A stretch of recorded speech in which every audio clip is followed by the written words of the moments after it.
Welcome. Great to connect with you again at our Healthy Minds Summer Series. I'm Peter Neufeld and part of the HR team here at Maple Leaf, and it's great that we can be together today.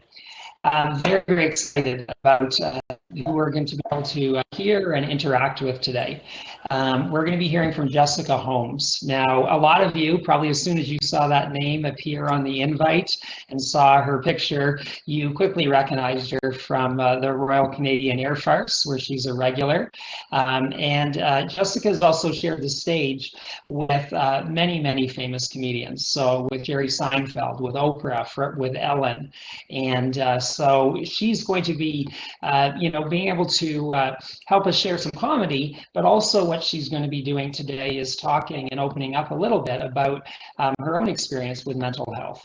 And when we're looking at our mental health program overall and our Healthy Mind series, it really is about helping people to stop the stigma, to be able to talk openly about the challenges that face us. And Jessica has just a tremendous background that she's willing to share with us today. So quickly, before we jump in, just a reminder of our format. So we're going to have we're going to hear from Jessica, and then you're going to have a chance to ask her questions. So anything that's on your mind, click on the icon on the top right corner of your screen. I'll be monitoring that, and we'll get to as many questions as we're able. So this time, before we kick off, we're going to do something a little different, and we're going to actually have a video. So if we can cue that up, and then we'll go to hear Jessica. More about me, I'm training for a 1K. Jessica Holmes has been doing comedy for a few decades now. You should set achievable goals, is what the experts say. And so I'm not going to rush it. I just had a baby 8 years ago, so, chill out. Known for her celebrity impersonations, whether it's a Spice Girl. I'm Jerry Halliwell, but I don't have to say that to you because you know I'm very famous. Or Celine Dion. I want to wish everybody in the world one special gift, and that is the gift of my talent. She's become famous not only for her impersonations, but for this confession. Hi, I'm Jessica Holmes. I'm a comedian. I've experienced postpartum depression and regular run-of-the-mill garden variety depression. Neither was great. Both sucked. She wrote a book about it, Depression, the comedy, a tale of perseverance. Running is my meditation. Meditation isn't my meditation because I have the world's shortest attention span. And now she, like the rest of us, is trying to find the funny side of life in lockdown. Put some pep in your step. And imagining how celebrities are coping. I believe that the virus goes on and on. So lavez les mains. And there's the harsh reality of personal grooming. Hey guys, I'm coming to you from the future. Time travel is possible, and you don't need to buy any more toilet paper. What I wouldn't mind is if someone picked up a pair of tweezers. Tweezers! Just remember to pick those up.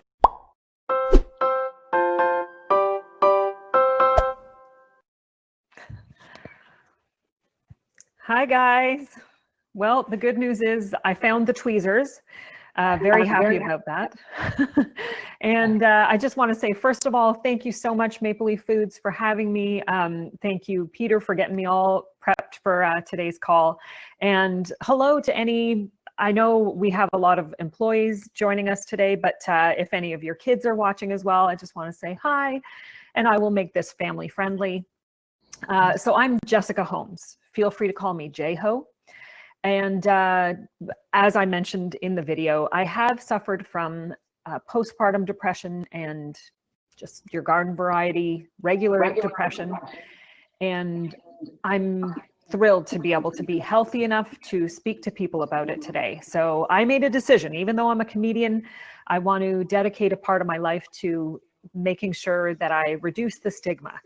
One interesting way to look at depression is to know that if something bad were to happen to you, say something special was stolen from you, your car was stolen, or your favorite toy, you would feel sad. Or if someone hurt your feelings, you'd feel sad. Depression is feeling that sadness all the time, even though no one has hurt you and no one has taken any of your things. So your life on paper is really good, but you just can't shake this feeling of sadness. And for me, that was a really difficult thing to go through because I'm a comedian. My job is to get on stage and make people laugh and do all these characters. And it was so hard for me to understand, why do I have these sad feelings? I have a happy life. I have happy everything. And what I've learned about depression is it can happen to anyone and it is not your fault. That's my kids just coming home right now. Feel free to ignore them. But in fact, speaking of kids, one of the best lessons for me that I have learned in all of this is the motto, tragedy plus time equals comedy, or stress plus time equals comedy, or embarrassment plus time equals comedy. In fact, for me, one day my son, I was reading him a bedtime story and he put his little hand on my arm and he said, "Can you just brush your teeth and then finish the book?" So a little embarrassing, but then, a few minutes goes by and it's no big deal. I was tucking my daughter in one night and she rubbed my face and said, "Your beard is so soft." Embarrassment plus time equals comedy. And that's the approach that I have had to take with depression, because it was a terrible thing to go through. Just like COVID is a terrible thing to go through. But how we recover after it, how we react to it, that is something that we do have some control over.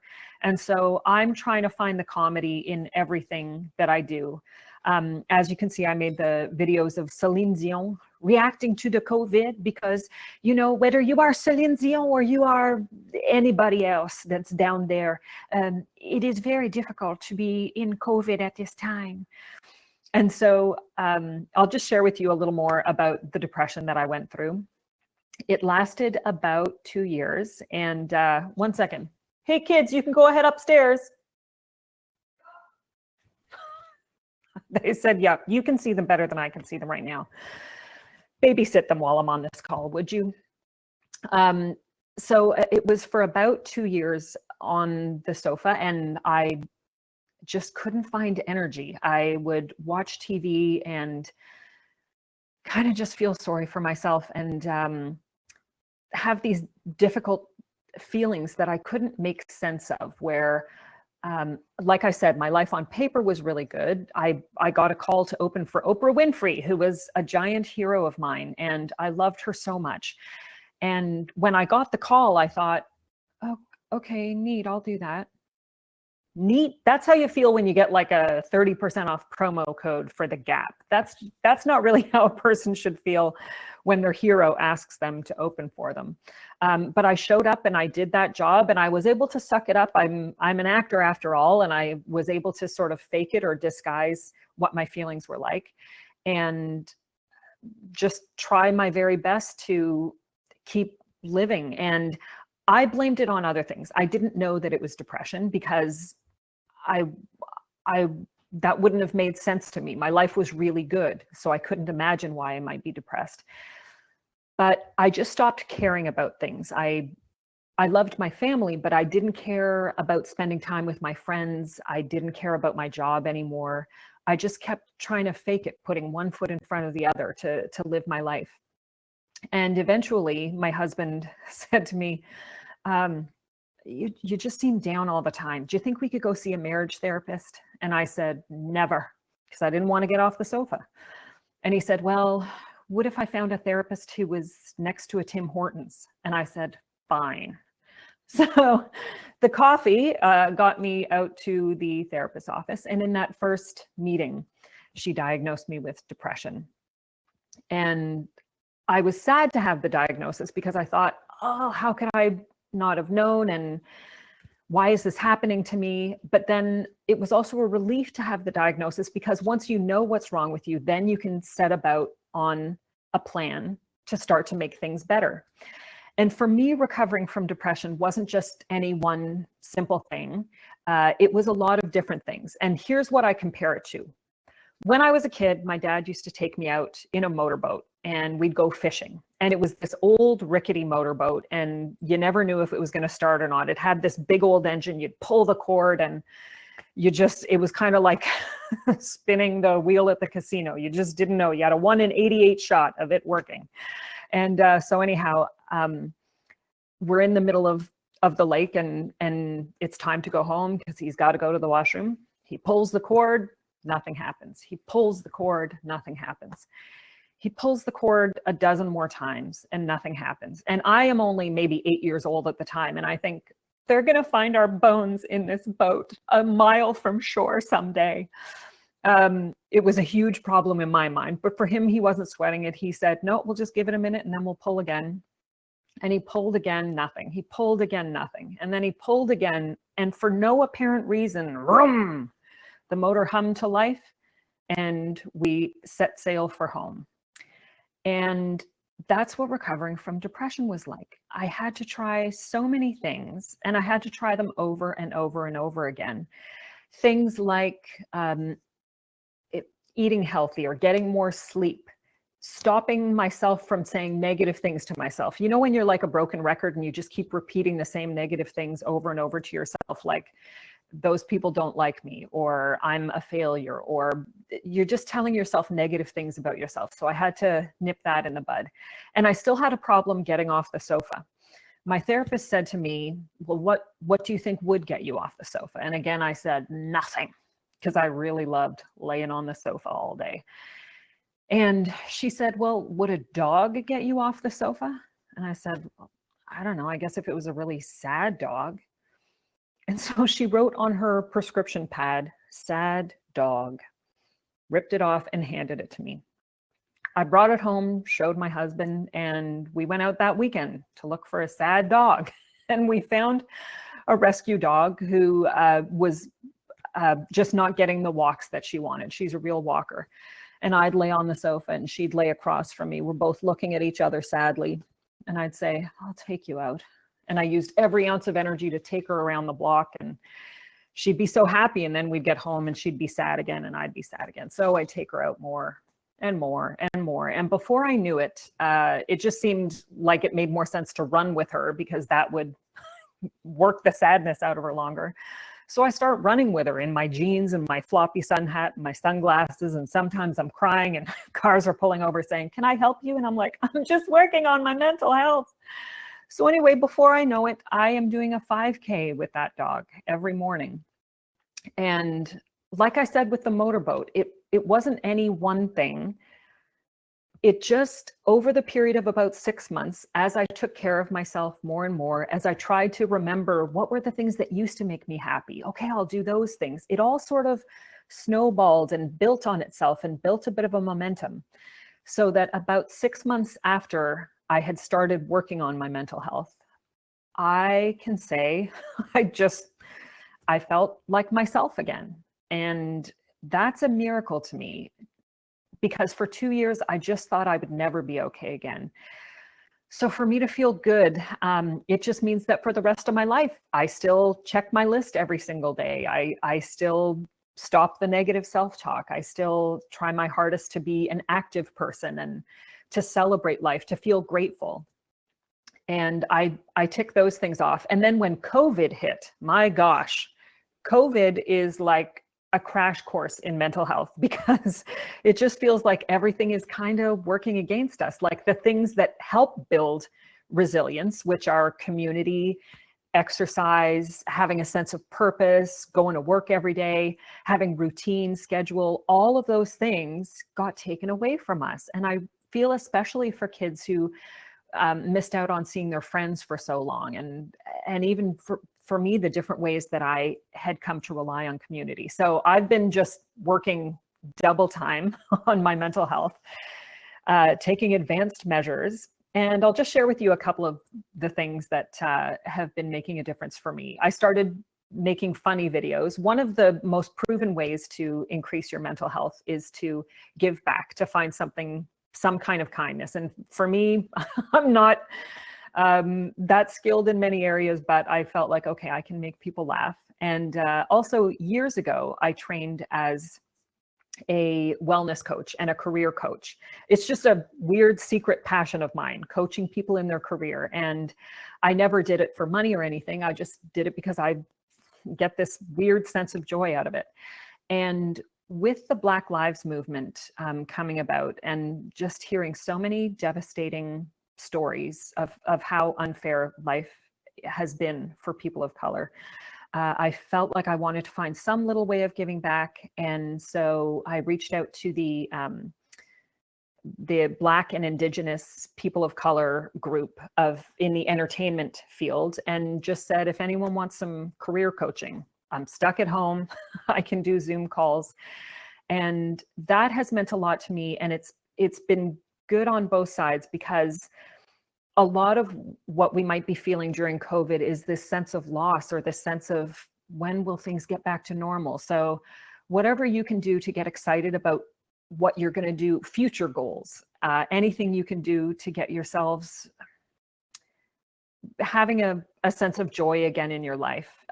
Ask yourself, when's the last time I remember having a lot of fun, and try your best to recreate that. So even I miss my parents. I hadn't seen them in about 6 months. And we started this app called Jackbox TV, where we all just on our phones at the same time, watching each other on a Zoom call, we are able to play these hilarious comedy games together. So it's just been a matter of finding what I can do. And then also as a parent, what's been helpful for me is when people feel down, as so many of us do at this time, you don't feel like helping yourself, you know? So if I were to say to my kids, hey, do you guys want to call a friend? Do you want to go out for a hike with me?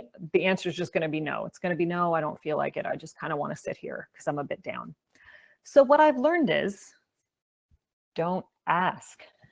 I just stopped asking. And so now, instead of saying, do you want to go for a hike? Now I say, here's the sunscreen, put some on and meet me in the car. And they just do. Or I pull up a recipe and I put the ingredients on the counter and I'll say to them, hey, can you make some potato leek soup? Thank you. Here it is. And it just starts to happen. So whatever tools you have at your disposal to get your family or loved ones to participate in stuff, to do stuff, I'm all for it. And I, on a personal note, just wanted to say thank you so much, everyone at Maple Leaf Foods. You are feeding us, you are giving us comfort at a time when people have a sense of scarcity, people have a sense of real insecurity, and to know that we can count on having stuff to eat and food to buy at the grocery store is huge. So I cannot thank you enough for giving us the necessities of life. I'm so grateful. And I'm going to open it up now to questions if anyone has some. Thanks so much, Jessica. And so a reminder, folks, if you have questions, just click on the link and we'll get to them. And we have some already. But I just want to, it's really interesting in terms of, one, thank you for your openness and vulnerability. You know, a lot of people hold these things in and really appreciate you being so open with all of us. We know it makes a huge difference. It's also interesting because a lot of the things that you've talked about really link to the guests that we've had in the past. And one is around kind of charging your batteries. And, you know, you're talking about the ways that you can do different things, like walking your dog, like, you know, interacting with your family, and finding those things that are going to be giving you small bits of joy that move you on and give you the energy to move forward. And I couldn't help but think of, you know, I laughed because you had told me before about you being a career coach. And I wasn't laughing at you being a career coach. I was just laughing at the idea of the person on the other end, knowing that they're getting career coaching and be like, I swear I've heard this name before. Yeah. And I think how awesome for that person to be able to get coaching from you. And that's really wonderful. So there's a lot of people writing in. Thank you for sharing your story, triple exclamation mark. So now let me scroll down. And one of the questions here, and I think it's one that will really resonate with people. It says, were you able to share your situation with people outside of your family, even close friends? And how did you find your inner trust to do that? Okay. So what I've learned is that people can still love me and support me even if they don't understand. I would still say that 50% of the people that I've told about my depression still don't necessarily understand it. I have friends to this day who still maybe think I was just feeling sorry for myself, or I was being a bit lazy for 2 years, who don't understand that it's an actual mental illness. It's a matter of your chemicals in your brain not lining up properly. And so I did share it with one person at one point, and they said, "Oh, I could never be depressed. I'm just really grateful."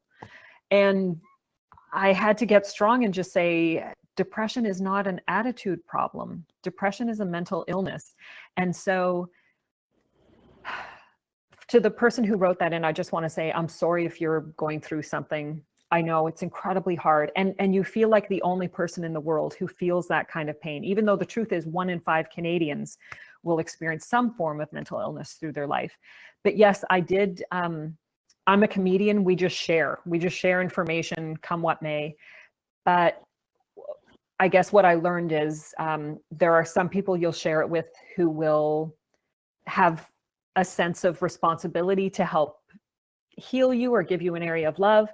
But then there are a lot of people that you might share it with who just look at you blankly and say, "Oh, that's weird," or "That's too bad."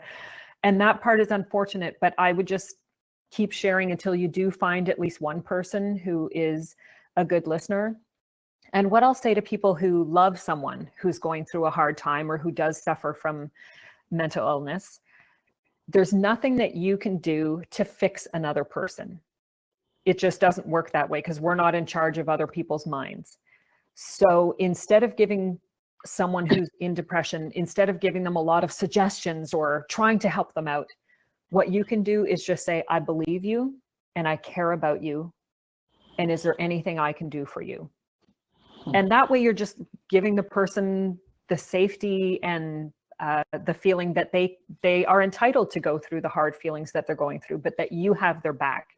And that's different than saying, and I know how hard it is. It's really hard to resist the urge to fix somebody else, to say like, "Oh, well, have you tried this? Have you tried this?"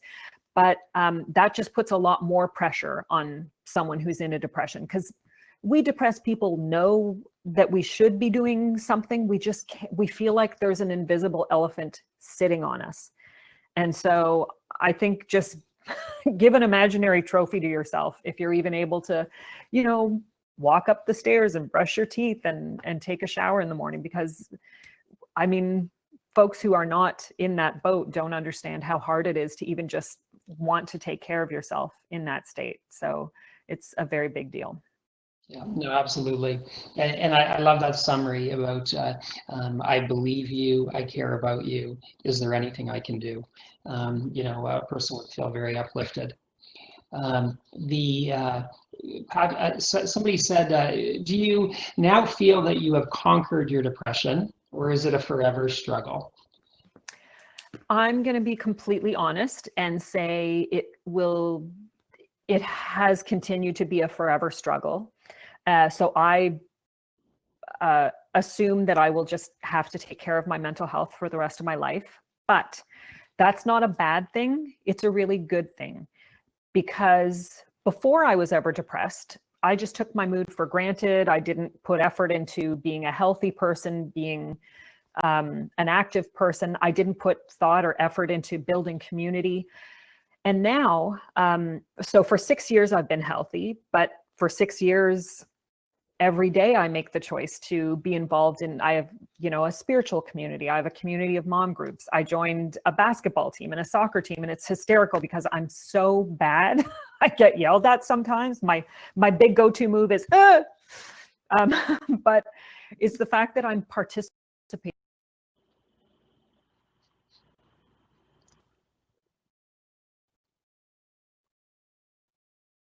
Okay. So folks, I think there were some internet problems. So we'll... that I need to take care of myself for the rest of my life. That is okay with me.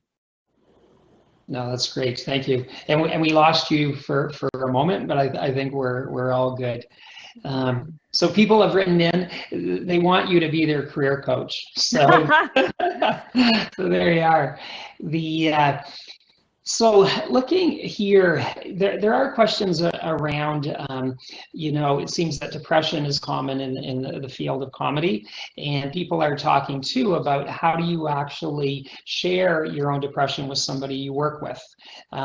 Is there any advice or any thoughts about kind of sharing depression or mental health struggles in the workplace? Mm-hmm. I know that some people worry about sharing their mental health story because you think, are people going to think I'm delicate now? Are people going to think I can't handle my job? I don't want my career to suffer because I've shared what I'm going through.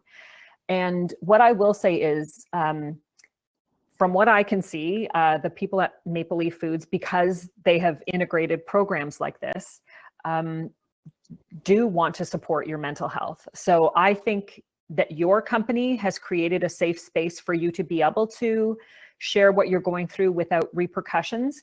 There are other fields and jobs where I think it's dangerous to share your mental health stories. So for those people, I would just say, ask yourself why you're sharing it and what do you want out of it.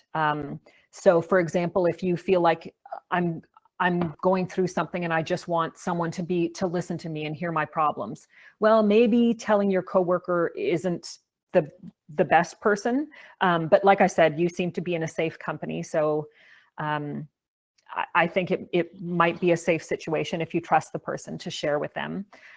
My advice is more to management, for management to make sure that they're trained. And again, there's no need to fix someone, but to let employees know we're here for you, and we don't want anyone to suffer in silence. We don't want anyone to feel alone. And so I know you have the therapy program going on there.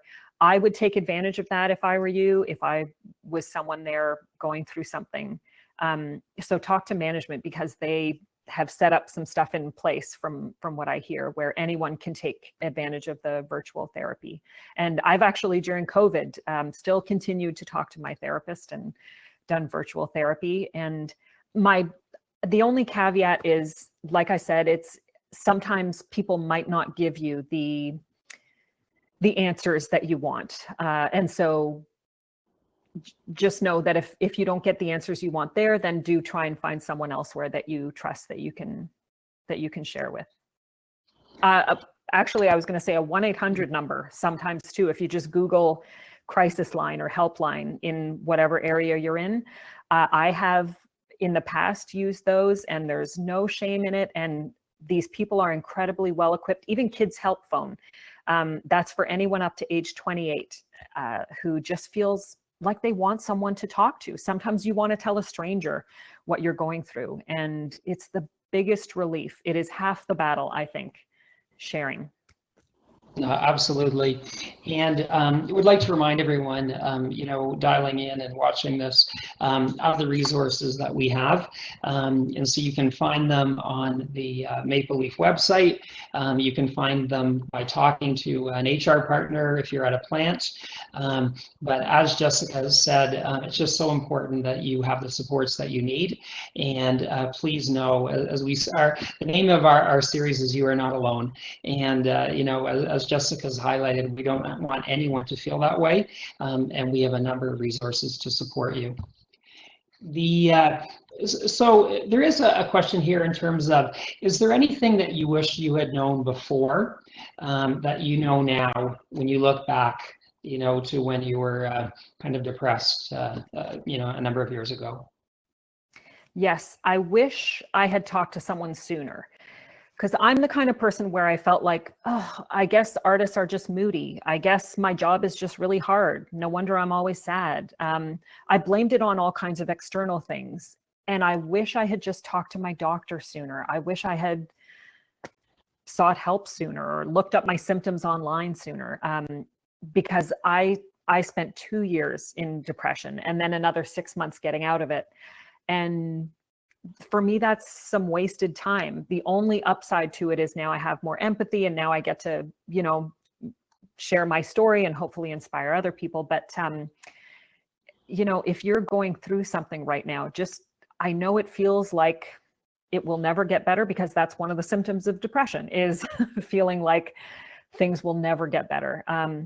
but it actually will get better. For most people, it does get better. And so I hope you will find any little ounce of bravery. Know that I have your back. Know that there's people out there rooting for you, and call one of those 1-800 lines, or go see your doctor and get a diagnosis. For me, I always want all the areas of my life. I want to feel at least a 7 out of 10, in my relationships, in my sense of safety, in my home environment. I want 7 out of 10 at least in those areas. And when I was depressed, that number just kept getting lower and lower. So if people have time later today, it's not a bad idea to ask yourself or ask your kids, where are you feeling out of 10 in these different areas of life, in like exercise, in fun, in these different areas, and just check in with yourself, because sometimes life gets so busy, or we get so kind of tunnel vision that we don't check in with ourselves and figure out where we're at. And Jessica, you've been very modest and very generous to us. But when I was Googling, you've actually written a book on the subject, and you haven't even once asked me to put in a plug for that. But I personally feel the need to do that. And so if a person, wanted, Jessica's written a book on this topic, and I just encourage you to Google it. And she's too, let's say, too modest to kind of say that herself. I'd like to thank you so much for the time today. Thank you again, as I say, for your openness. We're just getting so many people here who are resonating with what you've been talking about. And so thank you. And for all of you who have joined us today, greatly appreciate it.